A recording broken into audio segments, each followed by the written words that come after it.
பாலாஜி, தமிழகத்தின் முதலமைச்சராக ஜோசப் விஜய் பதவி ஏற்பதற்கான ஆணையை அரசியலமைப்பு சட்ட பிரிவின்படி ஆளுநர் ராஜேந்திர விஸ்வநாத் அர்லேக்கர் அதிகாரபூர்வமாக அவரிடம் வழங்கி இருக்கிறார். அந்த ஆணையில் தமிழகத்தின் முதலமைச்சராக உங்களை நியமித்திருக்கிறோம், நீங்கள் அமைச்சரவையை பதவியேற்க அழைக்கும்படி அவர் அந்த ஆணையில் தெரிவித்திருக்கிறார். நாளை காலை 10 மணி அளவில் நேரு உள் விளையாட்டு அரங்கில் முதலமைச்சராக ஜோசப் விஜய் பதவியேற்கிறார். அவரோடு அமைச்சரவையும் பதவியேற்கும். அதை அடுத்து மிக முக்கியமான ஒரு ஆணையில் உள்ள மிக முக்கியமான உத்தரவு, வரும் 13ஆம் தேதி சட்டப்பேரவையில் பெரும்பான்மையை நிரூபிக்க வேண்டும் என்ற உத்தரவும் அதில் இருக்கிறது. அதன்படி வரும் 13ஆம் தேதி சட்டப்பேரவையில் நம்பிக்கை வாக்கெடுப்பு நடத்தப்படும். அந்த நம்பிக்கை வாக்கெடுப்பு டிவிஷன் வாரியாக, பகுதி வாரியாக அவருக்கான அறுதி பெரும்பான்மை எம்எல்ஏக்கள் எழுந்து நின்று அந்த ஆதரவை வழங்க வேண்டும். அப்போது 118 சட்டமன்ற உறுப்பினர்கள், தமிழக வெற்றி கழகத்தின் 108 உறுப்பினர்கள், தமிழக காங்கிரஸ் கட்சியின் 5 சட்டமன்ற உறுப்பினர்கள், இந்திய கம்யூனிஸ்ட் கட்சியின் 2 உறுப்பினர்கள், மார்க்சிஸ்ட் கம்யூனிஸ்ட் கட்சியின் 2 உறுப்பினர்கள், விடுதலை சிறுத்தைகள் கட்சியின் 2 உறுப்பினர்கள், இந்திய யூனியன் முஸ்லீம் லீக் கட்சியின் 2 உறுப்பினர்கள் என 120 பேர் அவருக்கு ஆதரவு அளிப்பதாக இப்போது அந்த கடிதம் வழங்கப்பட்டிருக்கிறது.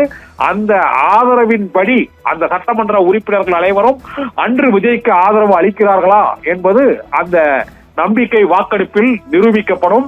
அந்த நம்பிக்கை வாக்கெடுப்பில் நிரூபிக்கப்பட்டால் மட்டுமே விஜயின் ஆட்சி அடுத்த 5 ஆண்டுகளுக்கு தொடரும். நம்பிக்கை வாக்கெடுப்பில் 118 என்ற அறுதி பெரும்பான்மை மந்திர எண்ணை சட்டப்பேரவையில் வரும் டிவிஷன் வாக்கிங்கில் எண்ணி கணிக்கும் முடிவுப்படி அவர்கள் அந்த ஆதரவை வழங்க வேண்டும்.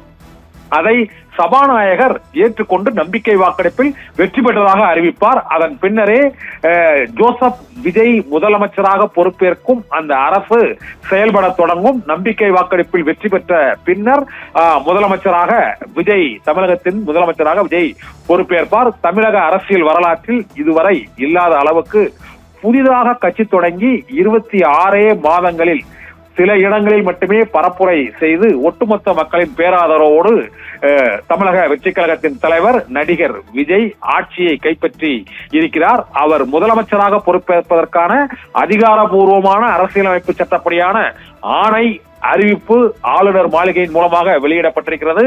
ஆளுநர் ராஜேந்திர விஸ்வநாத் அர்லேக்கர் அந்த ஆணையை அங்கு விஜயிடம் வழங்கி இருக்கிறார். அதன் பின்னர் நாளையே பதவியேற்பு நிகழ்ச்சி நிரல், பெரும்பான்மையை நிரூபிப்பதற்கான அந்த நாள் வரும் 13ஆம் தேதி என்பதையும் குறிப்பிட்டு அவருக்கு ஆதரவு அளித்திருக்கக்கூடிய காங்கிரஸ், இந்திய கம்யூனிஸ்ட், மார்க்சிஸ்ட் கம்யூனிஸ்ட், விடுதலை சிறுத்தைகள் மற்றும் இந்திய யூனியன் முஸ்லீம் லீக் உள்ளிட்ட கட்சிகளின் சட்டமன்ற உறுப்பினர்களோடு இந்த ஆட்சி அமைவதற்கான உங்களுக்கு அழைப்பை நாங்கள் விடுக்கிறோம் என்று அரசியலமைப்பு சட்ட பிரிவின்படி ஆளுநர் அர்லேக்கர் இந்த அழைப்பை விடுத்திருக்கிறார். நாளை காலை 10 மணிக்கு சுதந்திர இந்தியாவில் தமிழகத்தின் சுதந்திரம் அடைந்த பிறகு தமிழகத்தில் பொறுப்பேற்ற முதலமைச்சர்களில் வரிசையில் 14வது முதலமைச்சராக காங்கிரஸ், திமுக, அதிமுக இல்லாத ஒரு புதிய கட்சியின் முதலமைச்சராக ஜோசப் விஜய் நாளை பதவியேற்று புதிய சாதனையை படைக்க இருக்கிறார் தமிழக அரசியல் வரலாற்றில். பாலாஜி, விவரங்களை வழங்கியதற்கு நன்றி கண்.